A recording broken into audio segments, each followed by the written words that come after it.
दादा रोजगार हमीवरचे माणसं थांबलोय आम्ही. नाही पण एक मिनिट, मी माझ्या कामाच्या करता गेलेलो होतो. ह्याच्यामध्ये काय थांबायचं, काही सांगण्यासारखं सध्या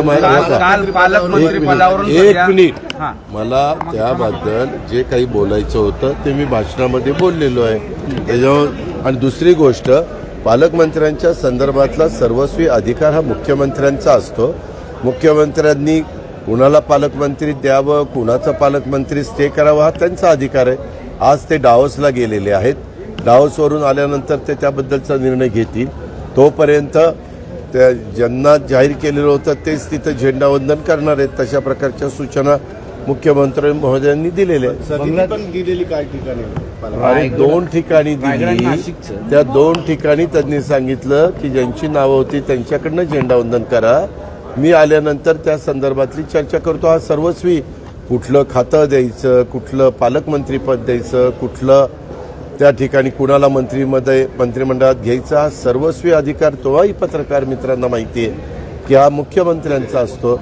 एकनाथराव मुख्यमंत्री होते त्यावेळेस ते करायचे. आता देवेंद्रजी मुख्यमंत्री आता ते करतात. कोण नवा उदय होणार आहे महाराष्ट्रात असं वडेट्टीवार आणि राऊत म्हणतायत.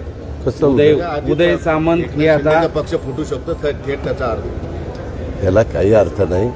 त्याला हे तथ्यहीन बातम्या आहेत. उगीच कारण नसताना अशा प्रकारच्या बातम्या पसरून देणं बरोबर नाही. आता मधी पण मी त्या दिवशी बारामतीमध्ये होतो. एक हे लावून टाकन तर त्यामध्ये काहीतरी सैफच्या घरावर हल्ला झाला होता. एवढ्या बातम्या, मुंबईची कायदा सुव्यवस्था ढासळली, अमकं नाही तमकं नाही फलानं नाही. नंतर पकडल्यानंतर कळलं की तो बांगलादेशमधनं आपल्या कलकत्त्याला आला होता. कलकत्त्यावरून मुंबईला आला होता. मुंबईला हाऊसकीपिंगचं काम काही दिवस केलं. त्याच्या काल का परवा पोलिसांनी प्रेस घेऊन ते सगळं सांगितलं. आणि तो सराईत गुन्हेगार पण नव्हता. तो अचानक त्या बिल्डिंगमध्ये शिरला. वास्तविक बिल्डिंगनी तिथला बंदोबस्त, तिथं CCTV कॅमेरे, तिथलं ज्या त्या इमारतीमध्ये अंतर्गत बंदोबस्त, वॉचमॅन ठेवणं वगैरे, तर ह्या त्या सोसायट्यांचा अधिकार आहे. आणि बाहेर कुठं काय होईल तिथं आमची पोलीस यंत्रणा काम करते. पालकमंत्री, बीडचे पालकमंत्री झाल्यानंतर आता नवीन विषय आलेला आहे की तुम्ही शॅडो पालकमंत्री हे धनंजय मुंडे असतील म्हणे. आणि त्यामुळे आपण अजित पवारला किती वर्ष ओळखता? खूप वर्ष. अजित पवार तसा वागून कुठं म्हणजे कसा वागतो लोकांचं काय म्हणणं आता तिथं मी गेल्यावर कळेल ना लोकांना. दादा, अक्षय शिंदे एन्काउंटर मध्ये कोर्टाने 5 पोलिसांना दोषी. मी आता तिथं कार्यक्रमात होतो तेव्हा टीव्हीला ती बातमी बघत होतो.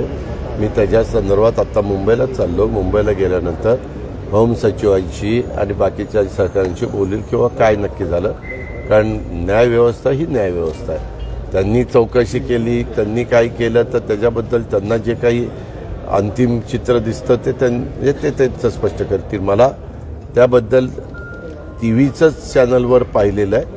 मी बाकीची माहिती घेऊन त्याबद्दलचं स्पष्ट मत देऊ इच्छितो.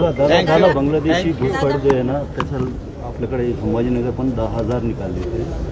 जे कुणी असतील आपल्या देशात आपल्या भारतीयांना राहण्याचा अधिकार आहे. बाहेरच्यांना इथं राहण्याचा अधिकार नाही.